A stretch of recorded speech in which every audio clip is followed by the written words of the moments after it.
Zakweli. Ilona Youssoufa, bonjour. Bonjour Kamar et bonjour à tous. Eh bien, nous sommes partis. On est parti, donc ce matin, on accueille Madame Yasmina Ouni. Vous êtes la porte-parole des Forces Vives. Merci d'être avec nous ce matin. Bonjour. Merci pour l'invitation. Bonjour à toutes et à toutes celles qui... Bonjour à tous ceux et à toutes celles qui nous écoutent ce matin et qui nous regardent. Alors, hasard du calendrier ou pas, la ministre déléguée aux Outre-mer, Marie Guévenoux, arrive aujourd'hui. Et hier, les Forces Vives étaient réunies autour d'un Chengué à Longoni. Quel était l'objectif de ce rassemblement ? Alors, quand on connaît le sens du Chengué, la portée du Chengué dans le militantisme mahorais et dans l'histoire de Mayotte, on comprend qu'en période de crise, en période de trouble, on danse le Chengué non seulement pour demander l'aide du Tout-Puissant, mais aussi pour manifester, pour s'indigner contre le sort de notre territoire. Donc c'est ce que nous avons fait hier parce que depuis maintenant un certain nombre d'années, notre île ne cesse de s'enfoncer, notre situation ne cesse de se dégrader. Et nous estimons que les réponses, malheureusement, qui nous sont apportées ne sont pas à la hauteur de la gravité de la situation. Donc, nous nous sommes indignés. C'est un mode d'expression de notre mécontentement, un peu à l'instar des barrages, à l'instar des grèves, etc. Donc, voilà. Donc, justement, vous dites que les mesures ne sont pas à la hauteur. Et depuis le départ, les Forces Vives n'excluent pas le retour des barrages. On ne vous entend plus trop à ce sujet. Pourquoi tant de suspense ? Comment ça se passe, justement, les discussions ? Est-ce que c'est toujours d'actualité ? Non, mais je pense que les médias ont aussi un rôle à jouer dans l'explication de tous ces enjeux-là, en fait, qui ne sont pas du tout une plaisanterie, qui ne sont pas une blague. Donc, il ne s'agit pas de plaisanter sur le retour ou pas des barrages, parce que c'est une question très sérieuse. C'est une question qui impacte des vies, qui impacte l'économie, qui impacte beaucoup de choses. Donc, en fait, en substance, notre propos, qui doit être compris avec beaucoup d'exactitude, consiste à dire qu'en fait, les barrages sont surtout le résultat du mécontentement, du ras-le-bol de la population. Comme vous l'avez constaté, en janvier, le 22 janvier, lorsque les barrages ont été érigés, c'était à l'initiative du peuple mahorais tout entier, uni comme un seul homme. Donc ce que nous sommes en train de dire, c'est que si les tensions ne sont pas gérées, ne sont pas maîtrisées, et que de nouveau ce ras-le-bol survient, et que la population d'aventure, finalement, en arrive à ce stade de sa colère, ben écoutez, elle y arrivera. Mais justement, vous vous êtes réunis hier, est-ce que la question était abordée entre vous ? Est-ce que les membres des Forces Vives ont fait savoir leur volonté de revenir sur les barrages ? Non, en fait, c'est tellement réducteur d'imaginer qu'on ne se réunit que pour dire qu'on retourne ou pas sur les barrages. On se réunit pour discuter, on se réunit pour... il est important aussi de diversifier les modes d'action de notre militantisme. Est-ce qu'au sein des discussions, ça a été l'un des sujets qui a été abordé entre vous hier ? Et en dehors des barrages, est-ce que ça vous intéresse de savoir les autres sujets qu'on a abordés ? Ou bien non. Tout ce qui vous intéresse, c'est de savoir s'il y aura un retour de barrage ou pas. Parce que la question, elle est réellement là. Le barrage est un mode d'expression radical, mais on doit aussi être mobilisé. Il y a la communication, il y a le Chengué, il y a le dialogue, il y a tous ces modes également. Et on se réunit et puis on en discute régulièrement. C'est pour ça que je vous dis, s'il vous plaît, nuançons. Il ne s'agit pas d'imaginer que les Forces Vives se réunissent uniquement pour dire barrage ou pas barrage. Non. Parce que, avant tout, les barrages ne sont pas du tout le fait de quelques individus. C'est un mouvement de masse, c'est la colère d'une population. Cette population, elle est en colère. On discute, on essaye de voir dans quelle mesure poursuivre le militantisme. Mais oui, en dernier ressort, j'imagine que le barrage est une option. Mais il ne s'agit pas du tout d'être là et de jouer à menacer, oui, barrage, pas barrage. Non, ce n'est pas du tout notre posture et nous vous prions, s'il vous plaît, de nous comprendre. Et vous pensez, juste, je sais que la question ne va pas vous plaire, que la mobilisation, elle sera pareille comme avant ? Bah écoutez, j'ai pas ma boule de cristal pour tout vous dire, donc je ne sais pas. En tout cas, je crois que la question est surtout d'essayer de comprendre le mécanisme qui est à l'œuvre et d'essayer je crois que les regards doivent surtout être tournés sur ce qui est en train de se passer en ce moment. On nous a promis le retrait du séjour territorialisé, on nous a promis l'abrogation du droit du sol à Mayotte, et il y a un rétropédalage qui est en cours.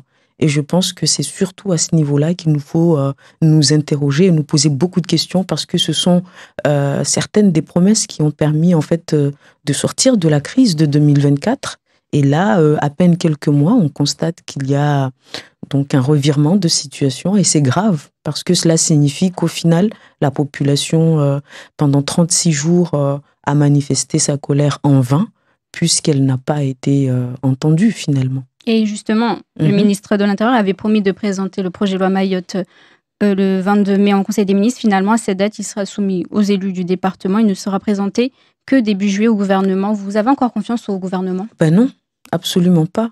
Et d'ailleurs, il y a eu un couac à ce sujet-là parce que nous avons vu la ministre dire que c'était un peu à la demande des élus. Et dans la foulée, nous avons vu les élus réagir en nombre. Il n'y en a pas eu un ou deux, il y en a eu plusieurs qui ont réagi pour dire que ce n'était pas eux qui avaient demandé ce report. Donc on constate qu'il y a manifestement déjà un problème de communication entre la ministre et les élus de Mayotte. Et puis là, il s'agit quand même d'une proposition qui date de février. Donc, il y aurait pu y avoir une certaine anticipation. Le texte aurait pu, puisqu'on nous avait donné la date du 22 mai dès le 14 février, je pense qu'on aurait pu, on avait largement le temps de bien gérer avec les élus et de leur communiquer le texte bien avant, ce qui ne s'est pas fait. Donc là, et puis le pire de tout cela, c'est qu'on a le président de la commission des lois, Sacha Houlié, qui est venu ici et qui nous a dit en fait qu'en réalité notre demande de retrait du droit du sol à Mayotte n'est ni plus ni moins qu'un mirage.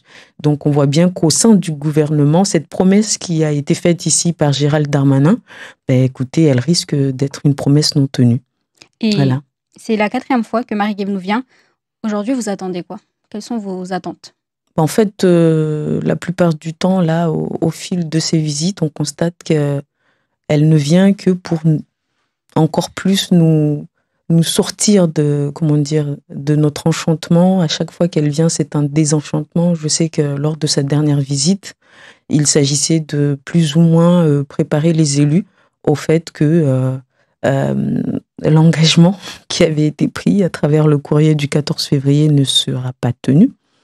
Et là, cette fois-ci, j'ai vu qu'elle venait avec une délégation de 3 parlementaires, soi-disant avec l'espoir de les convaincre, eux, de l'intérêt de l'abrogation du droit du sol pour qu'ils aillent à leur tour convaincre leur groupe parlementaire. On voit bien que tout ceci, malheureusement, est tellement éloigné de la gravité de la situation parce que pendant ce temps-là, on a des homicides par arme à feu, on a des bus qui sont caillassés, on a des jeunes étudiants et des jeunes élèves qui sont terrorisés, traumatisés à vie.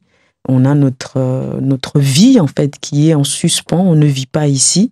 Et il est vraiment malheureux qu'une promesse prise par le ministre de l'Intérieur, qui nous disait être soutenu par le président de la République, en soit réduit à ce que nous voyons actuellement. C'est une déception absolue. Et les forces vives vont être reçues par Marie Guévenoux. Il y aura une rencontre aujourd'hui durant sa visite. En fait, la dernière fois qu'elle est venue, on a sollicité une audience et puis on a reçu une suite de non-recevoirs.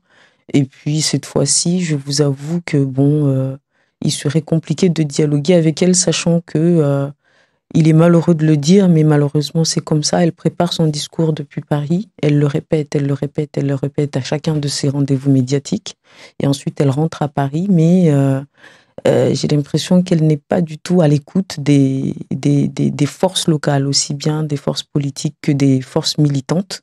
Donc aujourd'hui, force est de constater que, en fait, il n'y a pas de réponse apportée à notre crise. Ou s'il y en a une, franchement, je n'en ai pas eu connaissance, et au sein des forces vives, nous n'en avons pas non plus eu connaissance. Il y a l'opération Mayotte Place Nette, dont le bilan des 2 premières semaines devrait être fait aujourd'hui. Est-ce que justement, vous, le premier bilan qui a été annoncé, l'opération telle qu'elle se déroule jusqu'à présent, est-ce qu'elle vous convainc ou pas ? Je ne vois pas de grande différence entre cette opération et avant son commencement, pour tout vous dire. Donc, et justement, puisqu'on sait qu'il y a des opérations Excusez-moi, on avait parlé de Wambushu 2 dans un premier temps. On se rappelle quand même de Wambushu 1. Il avait peut-être manqué un volet social à Wambushu 1. Et on avait imaginé dans ce qui avait été initialement appelé Wambushu 2, si vous voulez, une amélioration du premier dispositif. Alors, le premier dispositif, le premier volet de Wambushu avait eu le mérite quand même de mobiliser beaucoup de moyens. Et le problème avait été que ces moyens avaient été mobilisés durant un laps de temps trop court. Et là, les moyens ne sont pas du tout au rendez-vous, il faut le dire. Et puis, malheureusement, depuis le début de cette opération Place Nette, on a eu un homicide à Banjaboua. Un autre à Tsingoni. Oui, on a eu un autre homicide, mais là, ça a été la barbarie à l'état pur, parce que la personne a tout simplement été égorgée. Depuis le début de cette opération, on a des véhicules caillassés, vraiment les biens des individus qu'ils ont acquis par le plus grand mal, qui sont comme ça détruits gratuitement devant leurs yeux. On a les bus, au moins, durant Wambushu 1, pendant la durée de l'opération, il y avait eu un semblant d'accalmie. Donc c'est pour cela que je vous dis que je ne vois vraiment pas de différence entre l'avant et le pendant de cette opération. Donc tout ce qui est opération, le contrôle des pêcheurs ou encore la lutte contre les marchands de sommeil, pour vous, il n'y a pas forcément besoin de Place Nette pour mener ces actions. L'État peut le faire. Non, et puis d'une manière générale, le mal qui nous touche est profond. Le mal qui nous touche est structurel. Donc, venir avec des communications comme ça, des réponses ponctuelles. Vous savez, par exemple, l'arrêté sur l'interdiction de vendre des machettes, il a juste eu une durée d'1 mois. Après, c'est terminé. Donc, venir avec des réponses ponctuelles comme ça, pour des problèmes structurels et profonds, qui nécessitent des réponses sur le long terme, est-ce que c'est vraiment un manque de respect vis-à-vis de la population ? Il y a un terme que je n'oserais pas prononcer ici, mais que j'aurais bien prononcé dans d'autres circonstances, mais il y a un réel problème parce que les réponses ne sont pas du tout à la hauteur de nos mots. On nous tue, on meurt, nos biens sont saccagés, on ne vit pas, notre liberté d'aller et venir est compromise. Et il n'y a pas de réponse. Il y a de la communication, certes, mais il n'y a pas de réponse.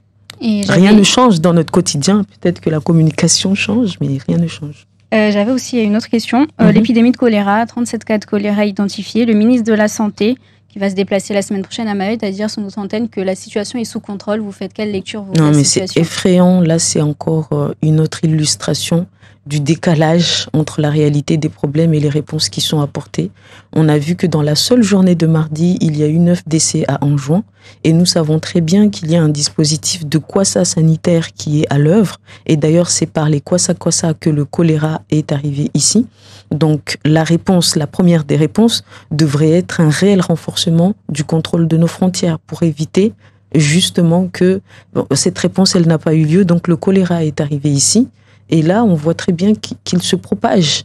On nous parle de l'ouverture d'un centre spécial pour l'accueil des personnes atteintes de cette pathologie à Djoumounié, ok. Mais ces personnes vont continuer d'arriver d'Anjouan. Et puis ici, la maladie se propage et en même temps, on a toujours les coupures d'eau, alors qu'on sait dans quelles conditions cette maladie se répand. Donc, j'espère vraiment que ce n'est pas ici le début d'une malheureuse chronique, d'une catastrophe sanitaire malheureusement évitable. Merci Yasmine Aouni, le temps qui nous est imparti malheureusement déjà écoulé, même si j'avais plein d'autres questions, mais merci à vous d'avoir été avec nous et vous restez avec nous pour les questions.